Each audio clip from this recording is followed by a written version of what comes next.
Hey, Maite, how you doing, my friend? I'm good. How are you? I am tremendous. Thank you. Thank you. Our British weather has been missing a lot of sun recently, don't you think? Yeah, less than tremendous. Let's put it that way. Yeah. What do you do in a time like this when there's not much sun and you're trying to get some sun? Yeah, it's a tricky Wow. one. And we were just talking offline that I mean, we all have, we're biohackers, so we've got the panels and we've got the grounding mats and all of that. But I do believe there's nothing that can like 100% kind of substitute like the real deal as much as we're trying to hack it. I think like the sun is the sun and you get the energy. And I don't know, I think even like on like cloudy days like that, just try and spend some time outside and try and get some daylight on your skin and into your eyes is really important. So don't frighten like because of the rain or whatever. You still got to go out, no Yeah, matter right. how much you hack, you still got to kind of, go back to the basics. Yeah, exactly. There might be a lot of clouds and rain, but you're still getting the full spectrum of light from the sun, which you can't get from panels. Panels just have, you got the infrared and the red. But there's the other spectrum of light which works in alignment with your circadian rhythm and all that sort of stuff, isn't it? Correct. Yeah. You just, yeah. So, Maite, um, you're like a holistic health coach. How would you describe yourself? What is it you do exactly? Let's give an introduction about yourself and what it is you do. Yeah. So other than being a holistic health coach, I work for Biostag Labs, a longevity supplement company that's been it was a startup last year, but I think we're now really sort of gone to a level with a lot of claim from people like Ben Greenfield. And in the UK, we have a lot of sort of well-known figures taking the supplements now. So I work for Biostag Labs in the capacity of marketing and innovation and a thousand other things. And so longevity and health and optimization, high performance, all of that is really my jam. And it kind of always has been in a way. I grew up in Germany, where sort of going to the sauna is a pretty kind of normal thing to do.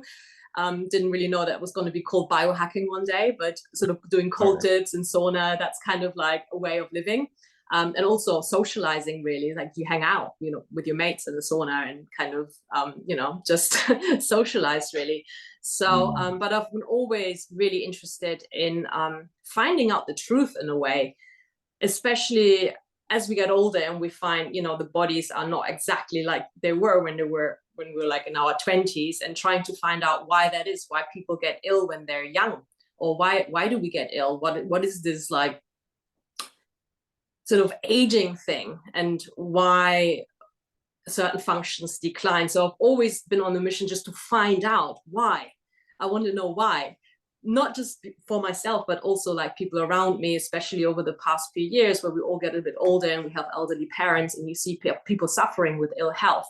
So that's really kind of pushed me even further into wanting to help others to live a healthier life and take control, because there's so much that we can do. And I feel like there's so much education still missing, um, you know, of people not really knowing what to do I mean, we know the basics, like, it's all over the papers, like you got to eat well, you got to move. But I think there's so much more that can be done with like biomarker testing, for example, optimizing yourself through supplementations, finding out specifically what that individual body lacks of or needs, Yeah. finding out your DNA blueprint, like are you more likely to kind of how good are you with carbs and dairy, how good are you at methylation and all of Let that. me I mean, let me just ask you quickly, what would you say is a good way to start the whole biomarker testing? Like someone doesn't understand anything about their body. They want to start the journey of health optimization. What would you say the best thing to start would be for them? yeah. So one way to do it absolutely for free without spending any money is just like noting down how you feel on a day-to-day basis and start correlating what did you do the night before, or what did you eat? You could just like pen and paper and just write it down. Okay, that would be one way. That would be the cheapest way, right? And then to get a little bit more accurate and invest is biomarker testing. So there's lots of companies like Omnos, for example, in the UK, or Inside Tracker in the US is really, really big, where you can either go to a place and they take some blood, or you can do a finger prick test and they test up to 58 biomarkers. And there you can see on their platform where you're at. You get an inside look into your body. How are your, like, you know, lipid levels? How is your cholesterol? How are your inflammation markers? How are your vitamin and mineral status? And all of that. And from there, you can get advice, you can help, you can see if you need to change any lifestyle things, just simple things sometimes. Like, I think we live in a very kind of stressful, kind of overwhelming sort of reality. And I think stress management, for example, so lifestyle could be one of the things that need to be kind of looked at, but also supplementation, of course, in foods and kind of figuring that out. But yeah, biomarker testing is definitely like a really good way into finding out what you specifically need to optimize yourself.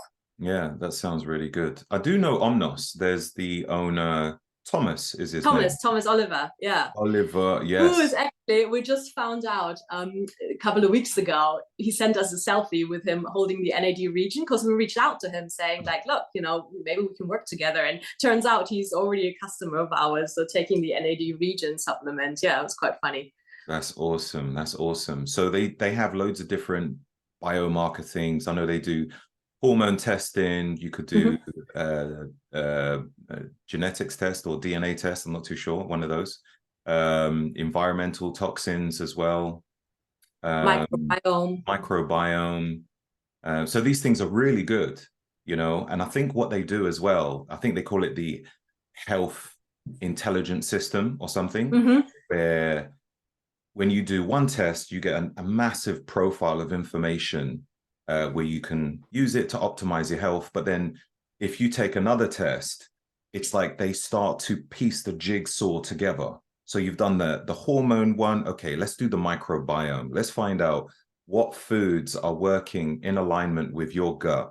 What things are you missing? What things are causing you issues? And let's build a nice picture, a nice framework, or what you said earlier, like a blueprint. Yeah. What can help to optimize you. That's really good. Thomas always, when I heard him talk about them, it's like connecting the dots. And the more you test, the more dots you get to connect. And then you get this wonderful insight. And they have done this incredible, like, sexy dashboard that you can read, and you don't have to be a professor to understand it. It's just it's done really, really well. And over the years, it's just like, this is you taking charge of your health, and this is what I'm for. This is what I'm so passionate about. It's just becoming, as Tony Robbins says, the CEO of your own health. And we can all do it. We just kind of need to have that education and get the tools. Like, you know, with Omnos, for example, I think they're really sort of out there, what they do, or Inside Tracker as well. So we can all do it. We don't have to wait until we sit in the doctor's office one day and just being told, you know, okay, this is kind of, these bits are broken, you know, this is what we need to do to repair it. You can actually prevent several health issues or reverse several health issues just by kind of taking charge yourself. Yes, totally agree. I'm all about that life. I'm constantly doing things, doing lots of tests, checking myself out. People might see me as a bit of a fanatic, but when it comes to my health, I will be a fanatic. That's probably one of the only things I would be extremely fanatical about, because with my health, it allows me to do everything else, you know, that's paramount.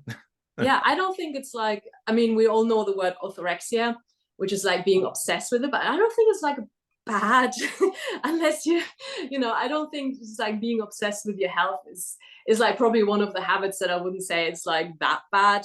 Just because really I want to be well until the day it's time to go into whatever is waiting for us next. Do you know what I mean? I just like want to have that health span, and I want my clients to have the health span, and our customers that, you know, from BioStack, I mean, literally, you know, you can increase your health span. You just need to know what to do.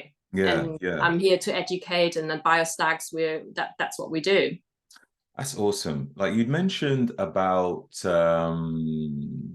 aging, and I know that Dr. Sinclair, I'm not sure his first name, is it David? David Sinclair, yeah. David Sinclair, like he believes that aging itself is a disease. So it's like maybe we're not supposed to die, which that is pretty wild to me to think, okay, what is causing us to age? And I think the more we look into that, the more we can start to lengthen our life and hopefully reduce the issues that is causing us to age. So moving slightly away from that, you talk about a product called NAD3. Actually, it's not the product name, but that's the ingredient in one of the supplements. What's the name of the supplement by BioStack? Yeah, so the actual product is called NAD Regen, as in regenerate. Right. And one of the ingredients, it's called NAD3. Mm-hmm. Not to be confused by, you can't actually take NAD orally. You can have an IV or an injection, but orally you can't take it. It's too unstable. The molecule is too big to actually go into a cell. So even though it's called NAD3, I just want to make clear that it's actually not an actually oral NAD as such.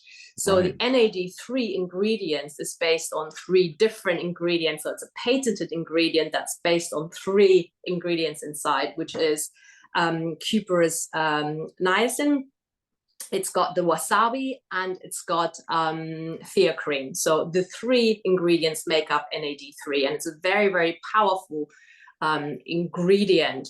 It's the same one that a couple of, I think globally is about 4 companies that use it in their product, including Tony Robbins.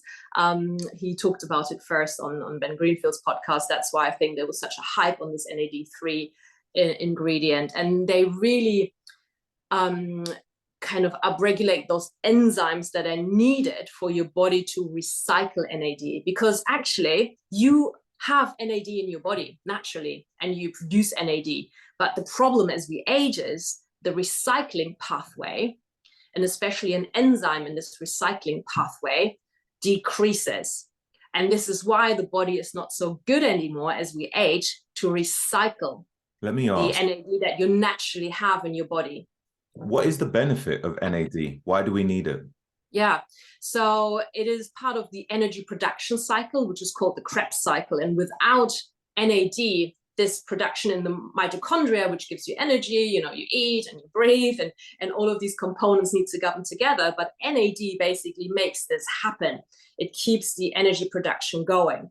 But other than the energy production side, which is obviously important, it's also a really important factor to fuel something, a protein called sirtuins in the body. And they are basically responsible for DNA repair, for metabolism, stress response. Really, really important factor, because as we age, this NAD declines in our body. And some say it's sort of every 20 years, roughly, from the day we were born. Right. So I don't know if you recall when you were a child, Roger, your energy levels were through the roof, you know, and it kind of declines as we get older. But on a deep cellular level, it's not just that we might be less energetic as we age. It's actually on a cellular level, there's less maintenance and repair going on of the DNA. And this is why we're all of a sudden prone to chronic illnesses and so forth. So Right. NAD is absolutely crucial. And what has become super popular, especially because you mentioned David Sinclair earlier on. So David Sinclair obviously has got an anti-aging lab in Harvard, and he talked about NMN, and everybody went out to buy NMN because that was the one molecule to help increase NAD levels. But what's completely overlooked is that the root cause of NAD decline is actually not the raw material, as in the precursor like NMN. The real issue is that the recycling pathway is basically not functioning as well anymore. So if you have like any sort of, like, if you think about a car, and you can't just give it fuel and fuel and fuel, because there's other bits in the car that need to work, that need to be maintained in order for them to be able to use the fuel to keep the car running, right? And it's the same with our machines that are the body. So it's not just helpful to have raw material, but we also need to keep the other bits of the engine going. And this is a problem that our product solves, basically, because it raises the enzymes to help this recycling pathway. And at the same time, we lower inflammation through another sort of very well-known ingredient called spermidine. And spermidine reduces inflammation in the body, because one of the reasons why we have less energy is because as we age, is because there's more inflammation in the body. And those inflammation really sucks NAD molecules. And with lower inflammation, there's more NAD molecules. And then we just need a few enzymes to help that recycling pathway. And, it's kind of, I mean, I made it sound like very easy, but I hope it's kind of like understandable enough why it's so important, and why just taking a precursor or taking just NAD via an IV or an injection is not going to solve the root cause problem. Right. Got you. Wow. Lots to take in there. Series of information and all that.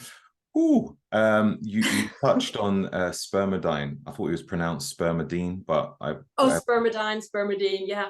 So what is spermidine? Spermidine sounds like sperm, but I could be wrong. What is spermidine? No, you're right. And it's a bit, so it was first found in sperm, but this is not what we sell. Okay. You don't sell sperm. No? Yeah, it was first, but it's actually, most of the time it's taken from wheat germ, and you actually have it in foods like aged cheeses are basically quite well known to have high levels of spermidine or spermidine, but it's not a high enough concentration. So that's why there's like a few companies now offering these supplementation of spermidine, mostly taken, as I mentioned, from wheat germ, to have like a higher concentration of it. And basically what it does is it activates autophagy, which is, I think it means self-eating or self-cleaning. Mm-hmm. So as we age, again, it just always goes back to when we age, stuff is going down.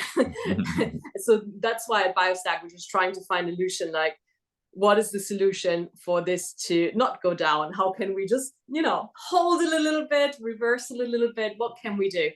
So autophagy, we have cells that die off, they become senescent, but instead of just kind of die off, they become like zombies, because they kind of excrete inflammatory markers, and they attach to other cells, making them senescent cells as well. And that's why we call them zombie cells, because they just go around and attack other cells, and they become zombies as well.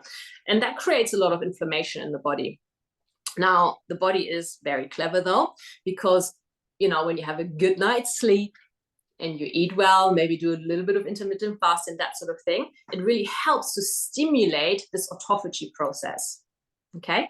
Right. But again, I'm going to go back to when we age, that autophagy procedure is not as doing so well as it used to be, and there's more inflammation. So we just need a little help to clean up these zombie cells. And this is what spermidine basically does. It activates the autophagy, cleans out those senescent, aka zombie cells, and we have less inflammation, and we have more NAD molecules, to go back to that. Right. So it does a lot of cleaning up, and in that region, what's it called? NAD region. NAD region. So does that have glutathione in there as well? No, this is a different product. So we have a separate product called Cell Shield, and that is a patented version of glutathione and chlorella and liposomal vitamin C. So that helps. Glutathione is that master antioxidant in the body that helps, again, cleaning up those free radicals. It's another, and you know what I'm going to say now, it's another thing that decreases as we age. So taking glutathione or precursors to help glutathione production, again, like a really good strategy to help. Because I always talk about healthy aging rather than anti-aging, because aging, it's a natural thing. We just want it to slow down a little bit. We want it healthy. We don't want to speed up aging. We want a healthy sort of slowing down the aging process. And helping all those things that decrease, like glutathione production, NAD production, or recycling of NAD, or insulin sensitivity is another one that decreases as we age, and various other things. So yeah, so just finding the right sort of supplements for everyone to help the aging process. Do question why that happens, you know, like as we go through life, we accumulate more knowledge. I don't know, like I find that as I'm getting older, I'm becoming better as a human being. I feel as though I have a lot more to offer. But at the same time, nature wants to make things a little harder for me to continue. And I have to find ways to try and battle against these potential issues. So it's interesting to me, and I do question why this happens. And yeah, what's nature trying to say? Like, okay, Yeah. you're young and you've got all these great benefits, and as you get older, things are going to become a bit more harder for you, and you need to try and figure out ways to battle these issues. It's interesting. It's funny. Yeah. Yeah, I love that you speak about that, because in a way, I mean, I would not change my mind and my knowledge to what I knew as a 20-year-old. You know, you want to change the body, you're like, yeah, I want to be that strong again. But actually, you know, to be honest, because I've been like you, like I'm into my fitness, I'm into, you know, eating well, I'm into supplementation, biohacks. I feel like actually a lot of the time stronger now than in my 20s. But if we think about it like as a natural process, you become wiser, you know better, you do better. You know, you want to make, you know, more positive impact in you know, so in your reality, in your surroundings, right? And this is like the great thing. Whereas I think if we can increase health span, right? And all of a sudden you have these like 80, 90, 100-year-olds that are completely like on it, and they are so wise, and they have so much to contribute to society because their body as well as their mind is fit.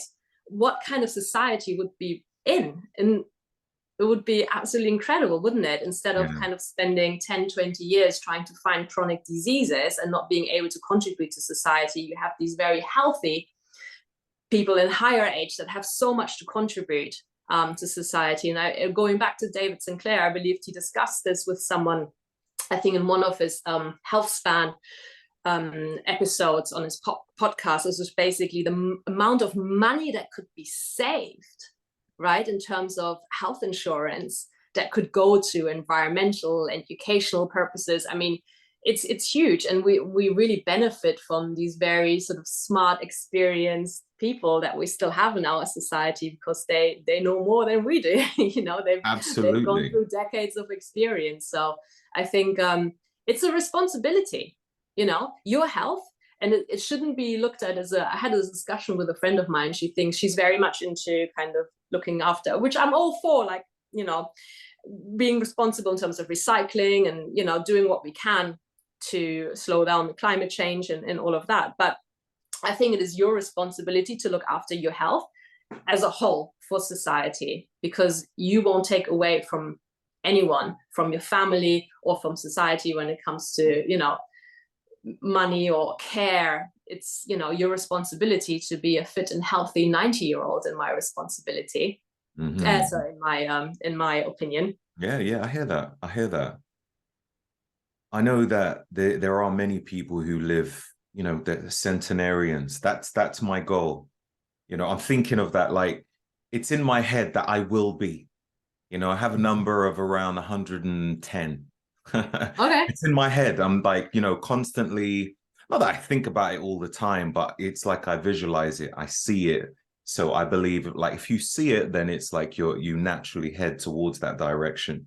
And I think it also influences a lot of my decisions for this to manifest, just like anything else in your life. And talking of longevity, it's said that having muscle increases longevity. But in the meantime, I've seen lots of bodybuilders who's died before 50. So what are some of the key focuses when it comes to building muscle and longevity? Yeah, I think so. The bodybuilding world is kind of one thing, and there's obviously like, you know, use of drugs, and it's not always, you know, in terms of food, you probably know it much better than me, that sort of, you know, world. I don't have that much experience, but not necessarily you look at someone and you see big muscles, or so that doesn't necessarily mean that they're healthy, you know, to get to the point.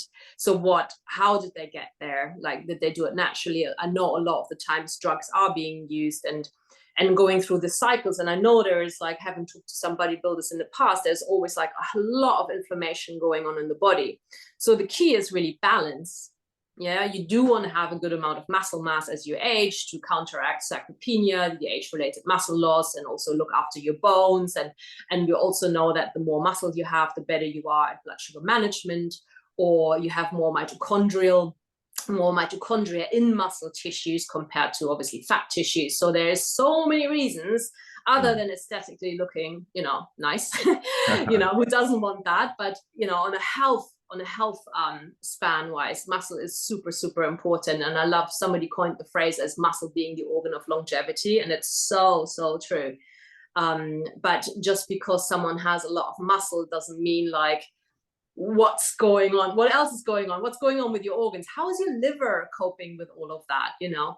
So the body is far more complex. It's not just like, yeah, we just, you know, build a lot of muscle and that will be it. It's like, no, there's like different areas that we need to look at as well. Like obviously mental health. I don't know if you're familiar with immune endocrinology or psychoneuroimmune endocrinology, basically how trauma or unexpressed anger, for example, can express itself in your tissues. So you can do all the right things, but if you're not happy with yourself, if you haven't dealt with little traumas and big traumas in your life, the way you speak to yourself, that you speak to others, and all of that, that has a huge effect on your health. And it doesn't matter if you have a six-pack or not, you know? Yeah. So it's a holistic approach from every angle, you know. And then one of the things that also that we haven't even talked about is sort of toxic environment, or just the environment in general. Especially, I believe you live in London like I do, so you were kind of like bombarded like with the ENFs, with, you know, just like the air that we breathe, the water that we drink, all of it. So yeah, there's so many aspects to it. Yeah, I mean, EMF is don't know, that could be a deep subject, but like do you have any kind of ways to protect yourself against EMF? Because it doesn't matter where we go, it's everywhere, you know. Yeah, a phone, like, you know, obviously it's smart to not sleep with your phone next to your head, but like if you don't have like an Ethernet cable in your house and using only wired internet, you're probably going to get fried by your neighbor's Wi-Fi anyway.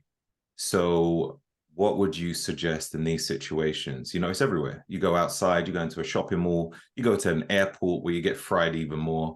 Like, is there certain minerals that would help to combat some of the damage? Protection in your household when you can. What's your thoughts on that? Yeah, I mean, there's like a bunch of, again, hacks that you can use. There's even like devices that you can have in your home to help with EMF protection. There's clothing, EMF protective clothing you could use, especially while traveling on the plane. There's even paint you can have in your house. There's all sorts of things that you can do. Obviously, turning off your Wi-Fi at night. You can up your magnesium levels. That's a really good one. Also magnesium bath, so magnesium salts, and even baking powder. I've done some reading on that.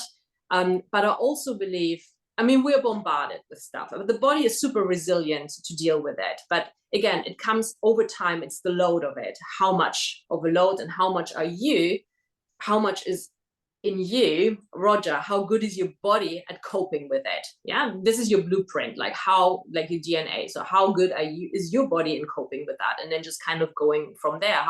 Because some people can breathe in mold and they're kind of going to be okay with it.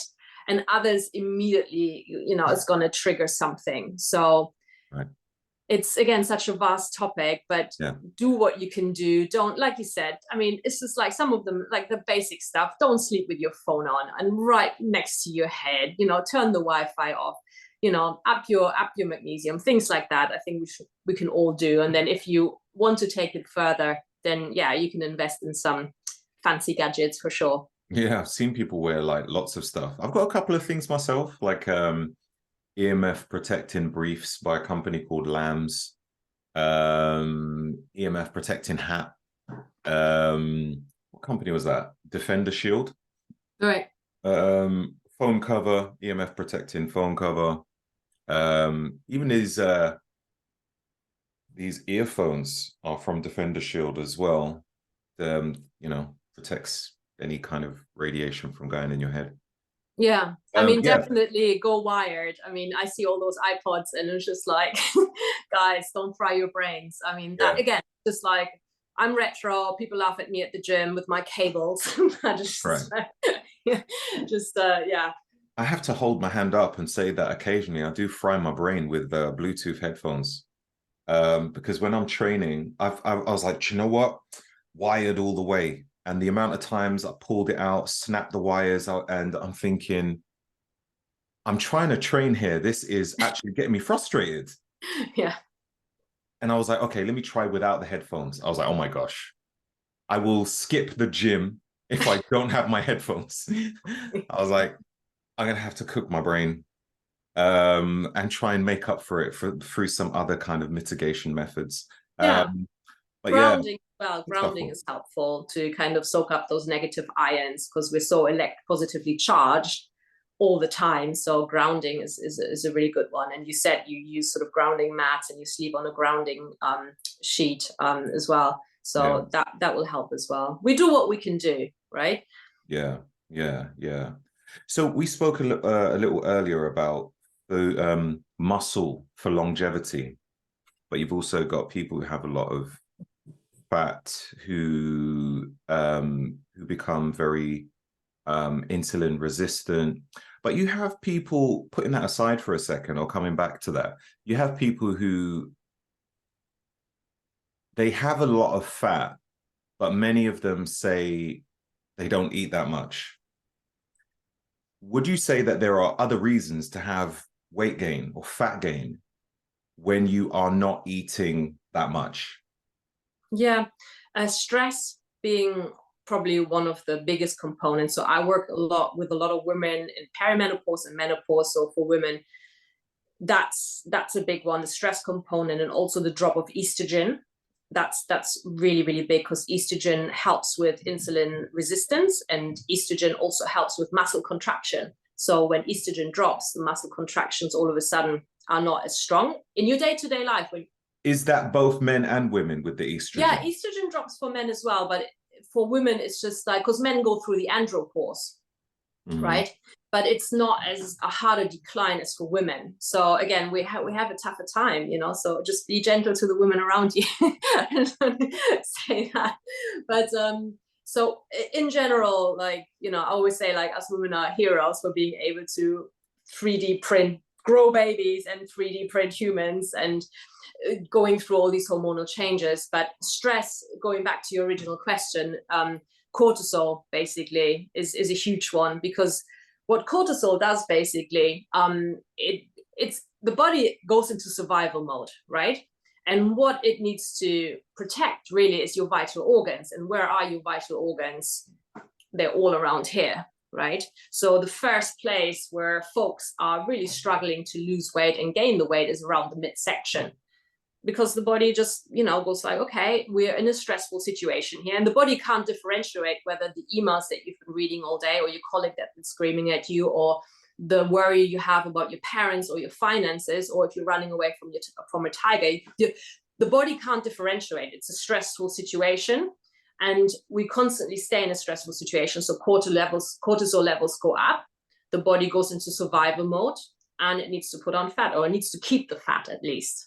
Right. So people who are on a calorie deficit can still put on weight because their body is stressed. Yeah. that plus also like how well does the liver work, you know, there is that, how well. So there's this whole thing when Diet Coke came out back in the day, when people like, you can have all these sweeteners instead, but not knowing really how much they're actually damaging the gut and the liver, and that all impacts as well you know, your weight and your fat cells. So it's never just one thing, everything is impacted by everything else in the body. So you mentioned sweeteners. Mm-hmm. Is there science to prove, actual evidence to prove that sweeteners do harm the liver? I've not read harm health? Our health, it does. It's not great for your gut bacteria. Okay. So and which ones affect the gut? Which particular? I can't say the word apastamine. There's a couple of A sweeteners that are particular. Aspartame. There's that one in Diet Coke. Yeah. Right. Yeah. Okay. So I've read like a bunch of papers on that they're not particularly great for your gut health. Mm-hmm. Same as sugar, really, but again, sweeteners are still worse because again, it has to go through the liver as well. It has to be all detoxified. So I think like if you choose between a Coke and a Diet Coke, probably go for the Coke. Oh, wow. Ideally go for water if right. you can. But I would now choose to drink a Coke rather than Diet Coke. Yeah. Right. I mean, there's been I reckon it's more harmful to have an actual Diet Coke over a normal Coke. Yeah, the amount of sugars that's in there. Because what you can do, you can have a Coke and then just go walking or running, and you can, you know, shuttle that sugar. Yeah, it's a simpler molecule than a sweetener. Right. Yeah. That's interesting. Interesting. Okay. It said also that natural sweeteners affect the microbiome as well. Yeah, it depends what can we have? Yeah. Doesn't affect the microbiome. Yeah. So what you should have is that, you know, that recommendation of having like 30 different type of plants and fruits and veg and nuts and seeds and herbs and whatever you can squeeze into. It's actually quite easy to get 30 different types of I understand. I'm talking about everybody has a sweet tooth. I want to taste something sweet. What is there that is sweet, which is not going to affect my weight or my microbiome? Yeah. That's what I want to know. Yeah, I don't think there is like this one thing. I like using erythritol because it comes from plant. You need to just use a little bit more than you would do with sugar. It doesn't raise your blood sugar levels at all. Right. Same with monk fruit. But not everybody kind of likes the kind of sweetness that comes with it. And I'm a great believer in everything in moderation. So, you know, if you want to add a bit of honey or maple syrup, have it with some fats, you know, have it with some protein. So if you have a yogurt, let's say you do like a sort of like nice yogurt bowl, maybe with some fruits or some nuts or whatever in it, and you want to add a bit of maple syrup, I think it's fine as long as you're not having it, you know, separately. So I think balance is key, really. I don't think there's, as much as I want to tell you, there's this one thing, Roger, that you can take and it doesn't raise. I mean, those are good in terms of regulating blood sugar. And there's one more that we actually, with some scientists that we work together, it's called sucra. And this is synthetically put together, but it's actually great for your gut. And we're kind of looking at some formulations at the moment over at BioStack and how can we use it. But I can't say more than that. But this is like one thing. This is sweet and it's great for your gut. I mean, how does that work? But so it's a sweetener. Is it a sweetener? Yeah, it's sweet. It's sweet. Yeah. Okay. And it's called sucra. Yeah. SUKRE.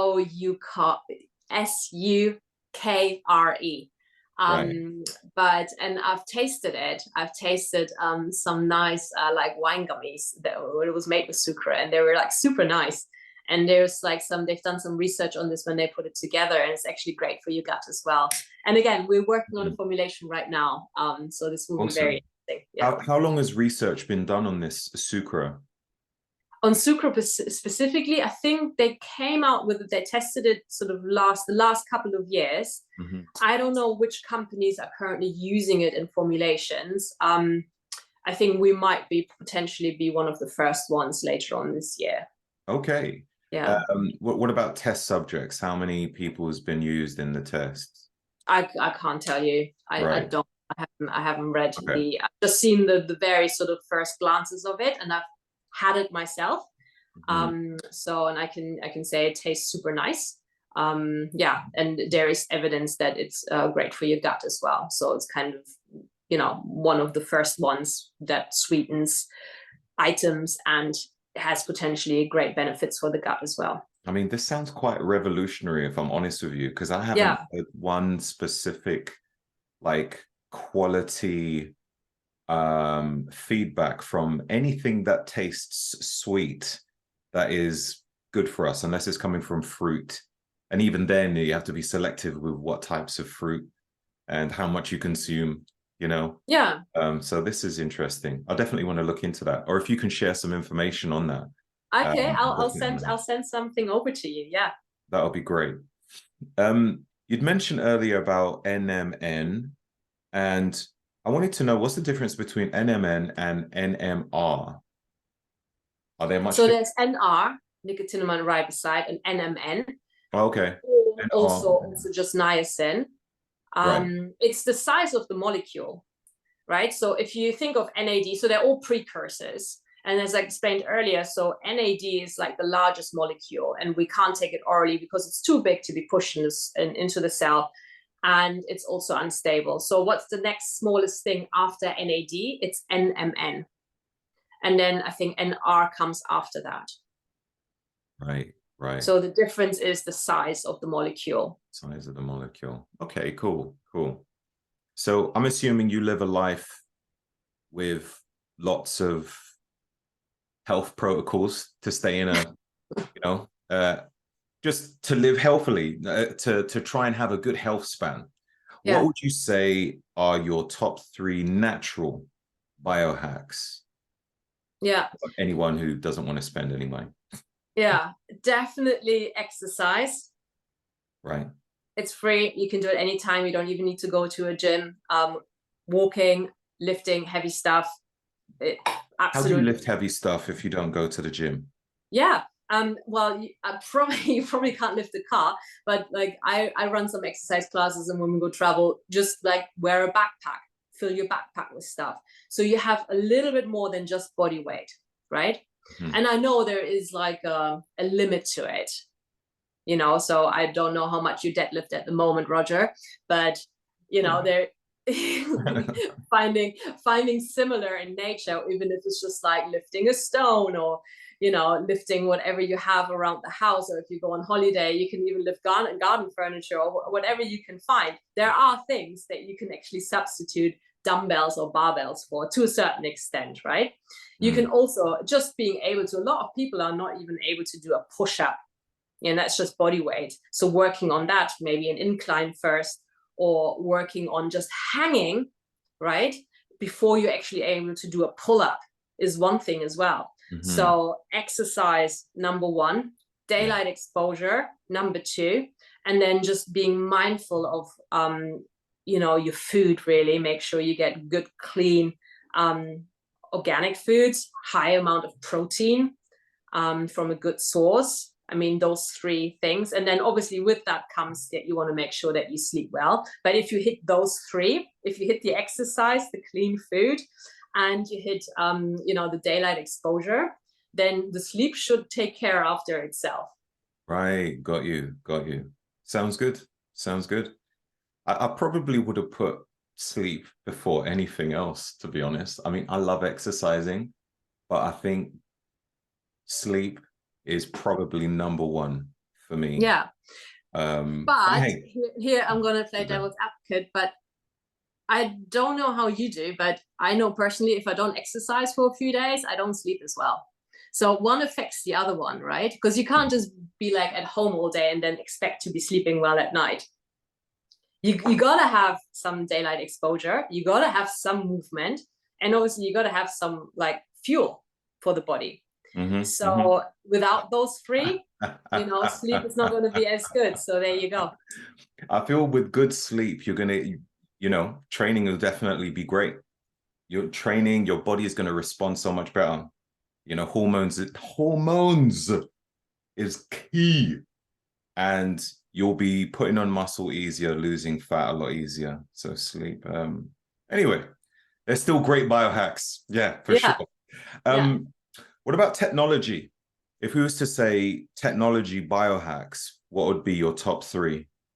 Yeah, for me it would be my water filter, but I don't know if we can call it technology. So I've got a countertop Osmio water filter, which is fantastic. It's got reverse osmosis, so it cleans the water and then it remineralizes the water.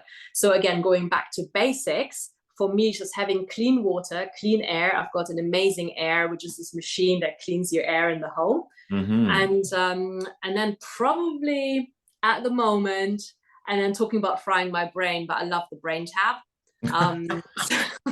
Because that's Bluetooth, right? And that's like the one thing they say it's low EMF, but to be honest, I'm not sure. But yeah, I love, using like at least sort of 1 or 2 sessions a day on my brain tab, which is this machine, this head device you put on your head. You link it to an app for those that don't know it, and then you get to put into this almost like hypnotic state, doing a meditation in this hypnotic state, and it emits light and sound, obviously, because it's a headset. And I find that quite a powerful tool to get into that meditative zone quite quickly without having to wear a loincloth or sit in a cave somewhere.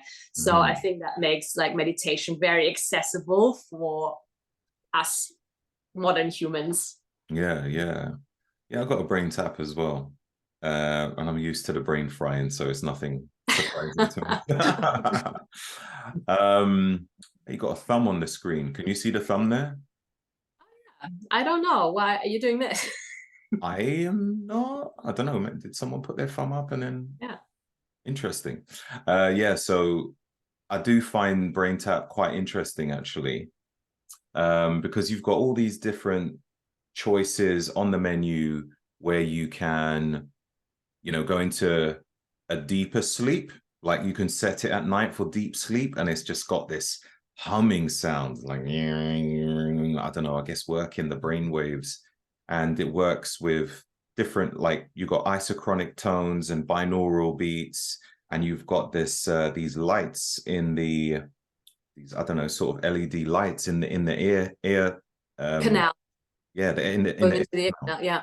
Do you understand how those lights work exactly? I know we've got some kind of receptors in the ears or whatever that picks up these lights. So we have light receptors on our skin everywhere.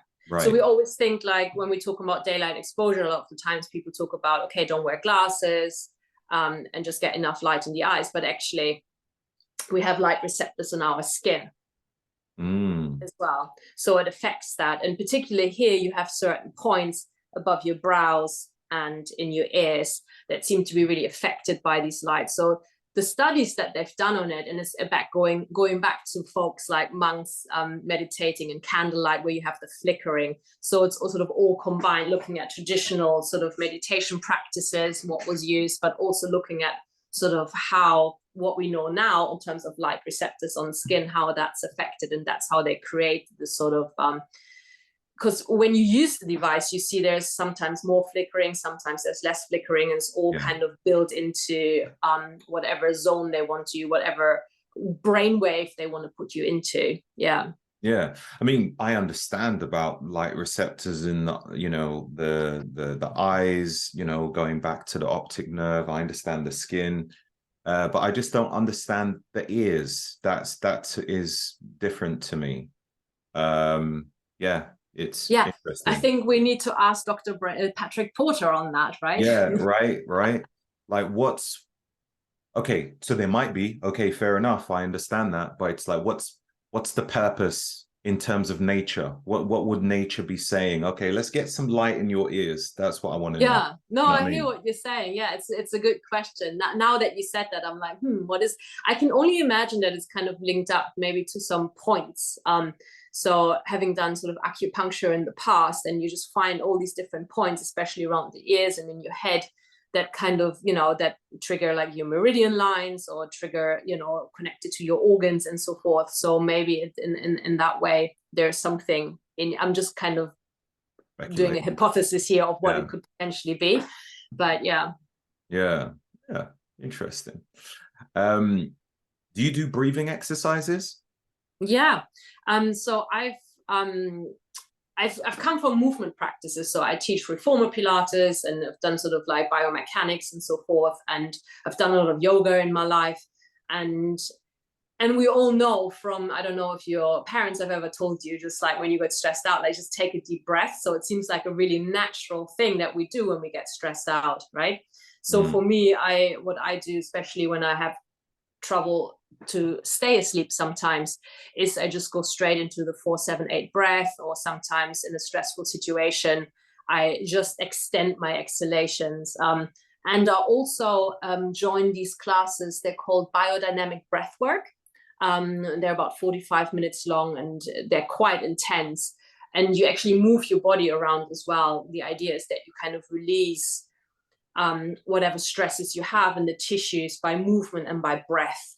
So I'm a great believer, and it's probably one of the most fastest growing practices out there, I would say, in the holistic space, is breath work, because it's quite amazing how you can actually affect your biology, your physiology, not your bio, but your blood chemistry, by breathing. So when James Nestor came out with his book Breath, it was kind of, everybody was all of a sudden mouth taping, and Wim Hof kind of like doing this breathing in order to get into cold water. And they all do different things. There's so many ways you can play around with breath work, but I think it's a really powerful and free tool to use to put yourself into that parasympathetic state or sympathetic state, if that's what you're after. Why would someone aim for sympathetic state? To get energy, right? Get in energy, the morning, just go to gym. kind of get going, can also help with digestion and so forth. Yeah. Okay. So some people wake up with very low, because we have obviously cortisol rises in the morning, right, to wake us up, and it's anti-inflammatory. But some folks, they really struggle with that production in the morning. So that there might be like a really good idea to have some, some of those sharper in breaths, and to kind of upregulate and get yourself like into the zone, but upregulated, like ready for the day. So yeah. Where would you say is a good place to start breath work? Any particular types of breath work? Any videos for a person to watch? Like, for people who don't understand, who just think, okay, well, I breathe every day, why do I need to do this? Where can they find the best information to get them started? I don't think there's one single source. Like I said, I really love, they're called biodynamic breathwork. It's a company, biodynamic breathwork. I find them very powerful. Right. There's also highly likely in someone's local area, I mean, especially if you live in bigger cities, you can find breath work where you can go, a physical place that you can go to rather than doing online stuff. But there is so much on YouTube, and there's also lots of apps.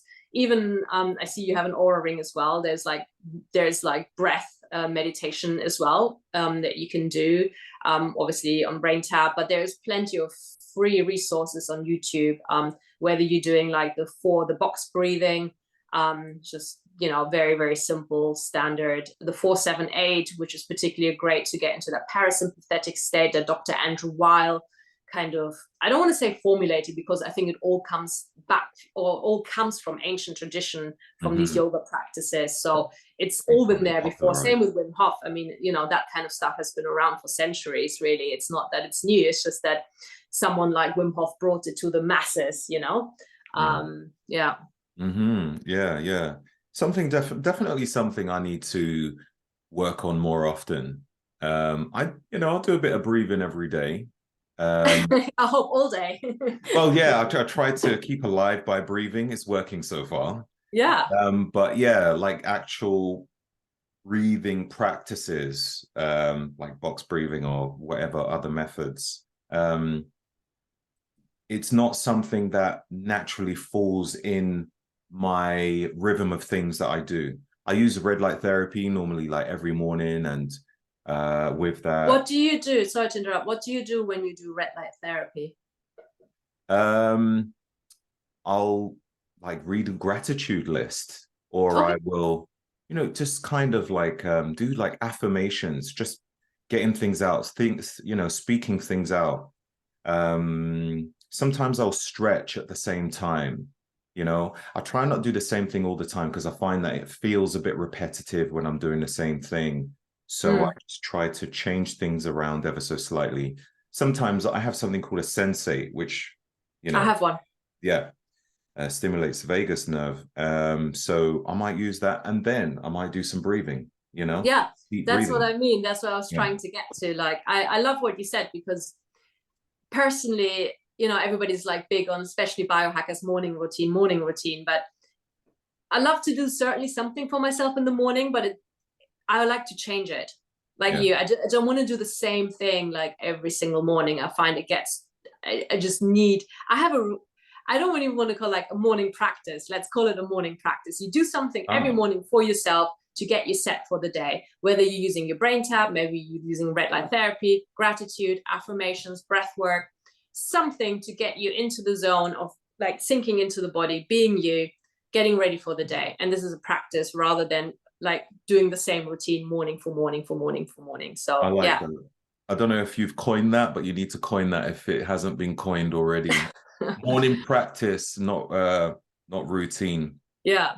Because like when I go to the gym, it is, I guess it's a routine in a sense, but I don't have a set training plan when I go to the gym. I go by the way I feel. Like most people who look at me, they'd be like, "Oh my God, like you're so aesthetic. Like you must have a real stringent plan." But when I go to the gym, no, I just, if I don't want to train something, I'm not going to bore myself with a routine. I'm going there because I enjoy it and I want to continue enjoying it. I go there for fun as well.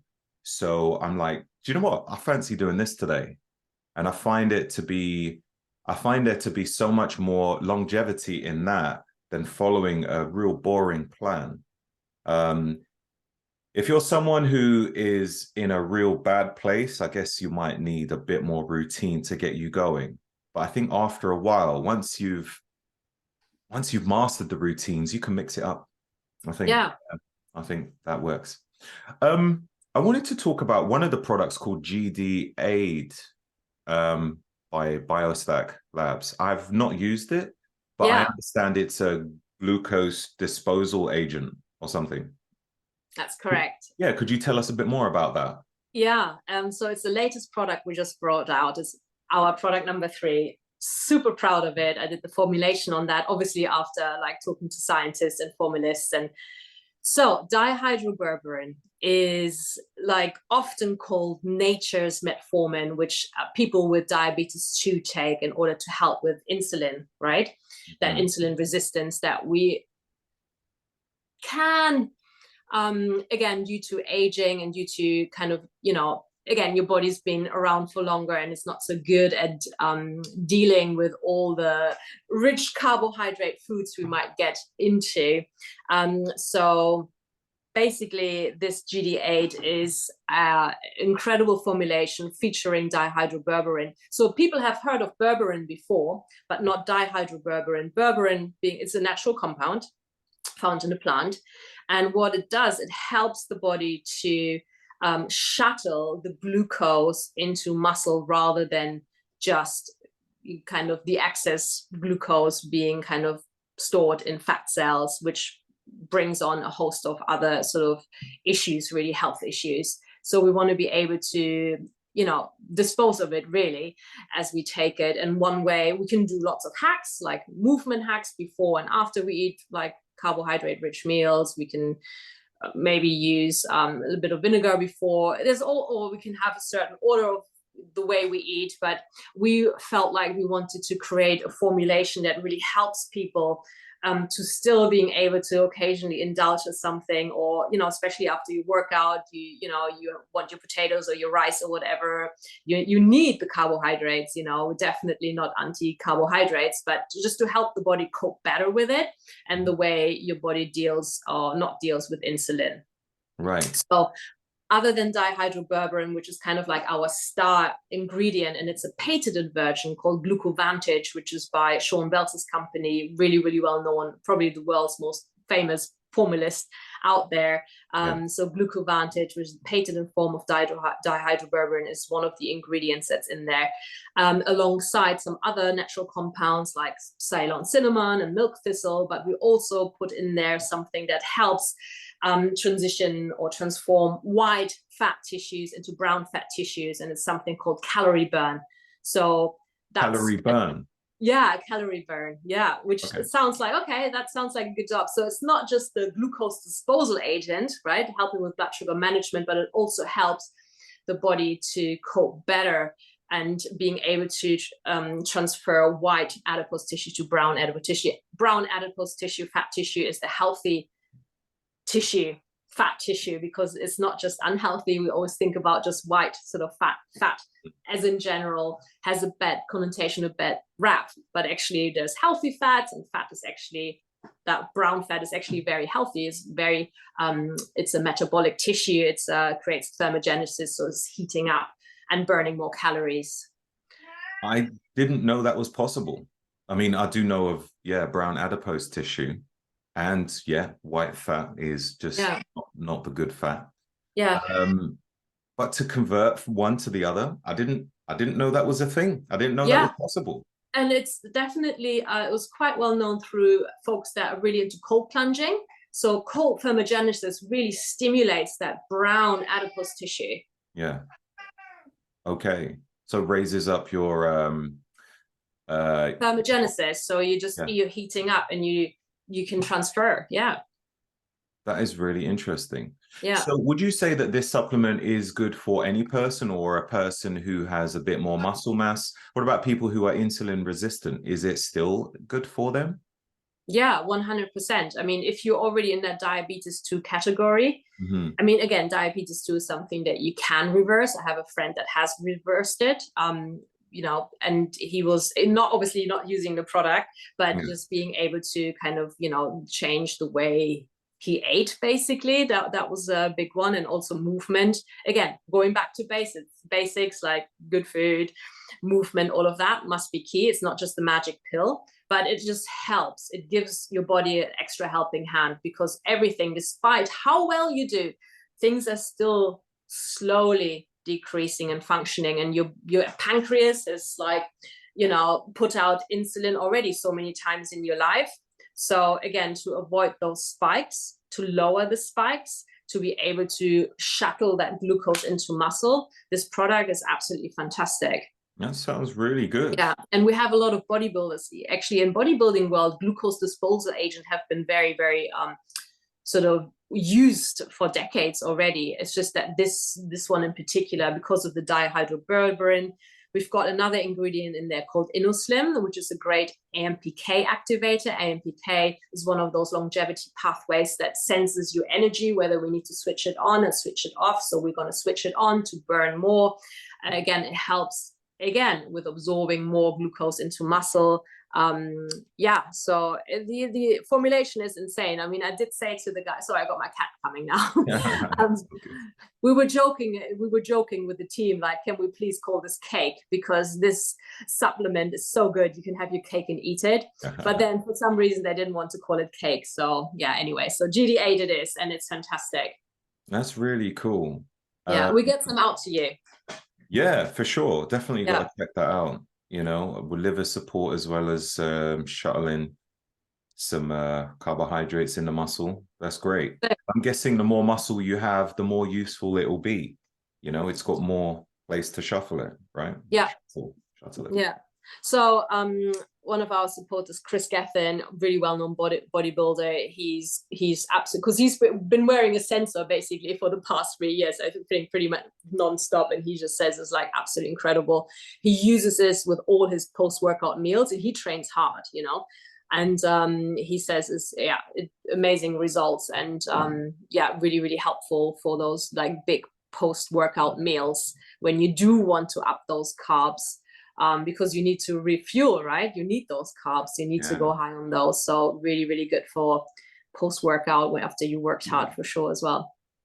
That is great, you know, because sometimes I'll have just one meal a day, and there might be quite a lot of carbs.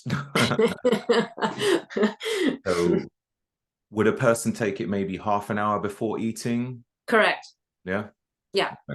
Okay. We say 15 to 30 minutes, something like that. You just want to give it a little bit before you, start eating. But yeah, around that. Yeah.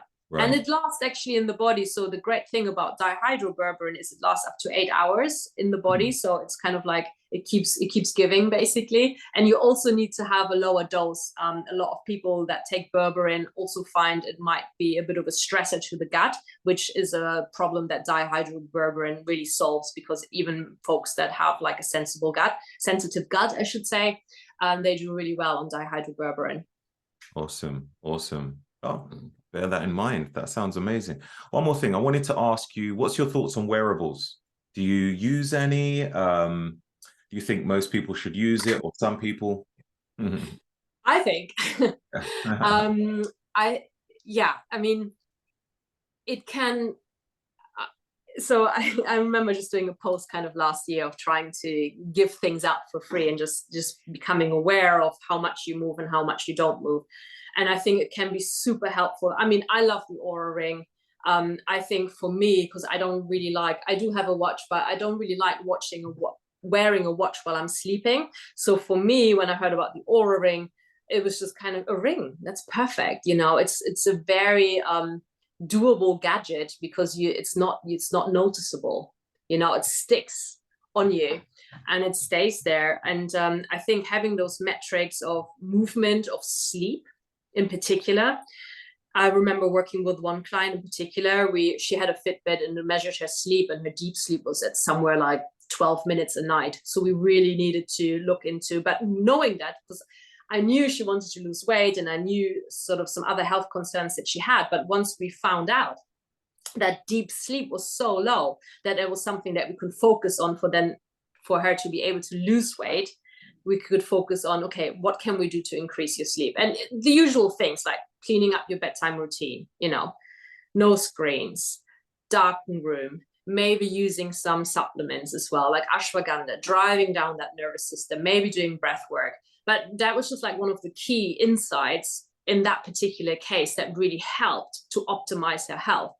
So I know some folks argue like, you can become a little bit obsessive with it, checking your metrics all the time. But again, I don't think it's the worst habit in the world, knowing where you're at. I know, for example, I kind of really looked into HRV optimization, because I felt like my HRV, could be better, whatever that means. And I know it's very individual, but I made conscious choices all of a sudden to do maybe a few more things that help me calm down. And it's just like, we might feel a bit stressed, but when you see data, when you see something in black and white, you start doing something about it. It's the same with biomarker testing. It's not just that you're imagining you're a little bit tired or your liver hurts or whatever. You're seeing data. And I think this is where wearables are so useful and helpful.